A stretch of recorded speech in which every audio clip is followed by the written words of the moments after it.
And this grant that we're talking about today is preserving our heritage.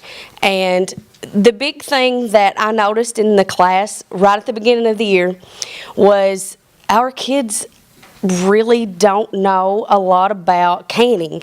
And it's an art. It's a lost art in our area. And a lot of them would say, oh yeah, my grandma, I can remember my grandma canning. And they had never gotten to experience this awesome way of getting to preserve our food if you grow a garden, you know, and you have a lot left over that you don't want to throw away, obviously. So with KVEC, one of our grants was for a greenhouse. And we're going to, all year long, once we get the greenhouse going, we're going to have strawberries all year, and we're going to have an entire canning process throughout the entire year that we're going to have, you know, strawberry preservatives.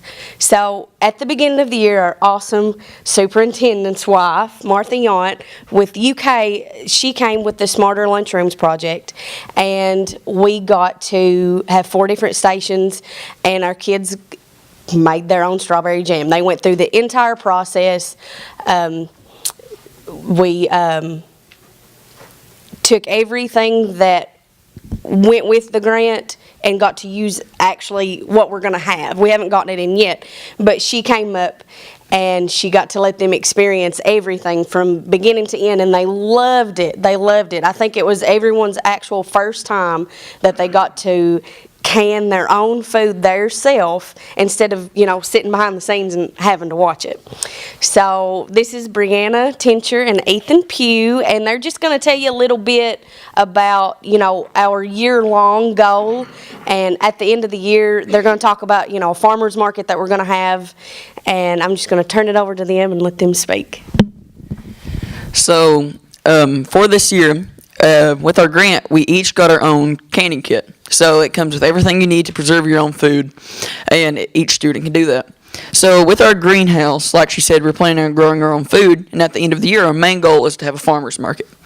Now, we will be selling fresh fruits, but if we don't sell everything, which I'm sure we won't, we will can the extras to sell at the beginning of the year to put in profit with pumpkins we're going to be growing over the summer.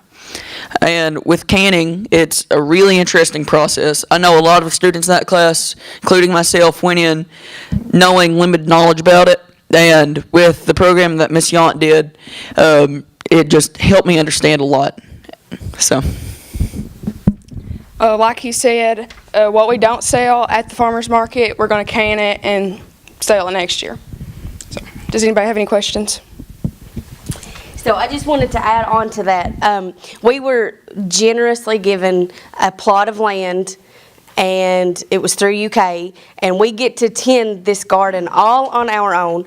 So that's why we were trying to come up with ways, you know, the greenhouse is going to work. It's going to be spectacular. And until we get our produce at the end of the year, you know, we're going to can strawberries and, you know, just simple things. But when we have our farmer's market at the end of the year, whatever we don't sell, we're going to can, and then we're going to try to obviously make a profit next year and just try to have it sustainable where it's going year round. And even though this is our first year in ag, we would like to maybe start a chapter with FFA and just have these kids experience things that otherwise they wouldn't get to experience, you know, things that really is second nature to our area, but what these kids aren't getting to experience, that's what I want most out of everything, for them to have hands-on experiences. So, thank you guys.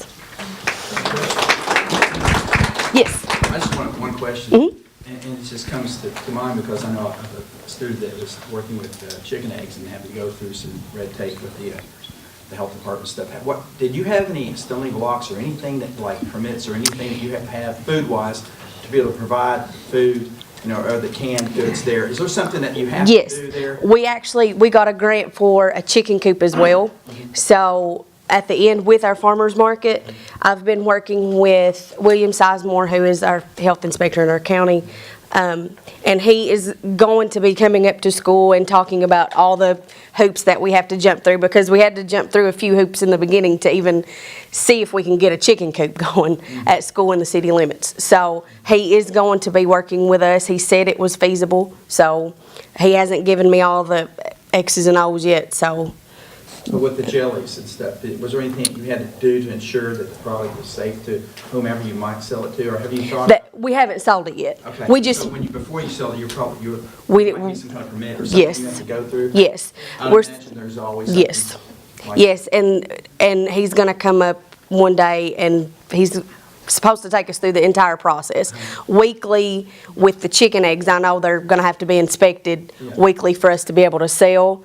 So, our chickens haven't started laying yet, so he said once they start, he's gonna go through everything with the canning, all of that. And what's his position? What's his title again? He is the health inspector in our county. The health inspector in the county, okay. Yes, And I think you have a great program. thank you very much.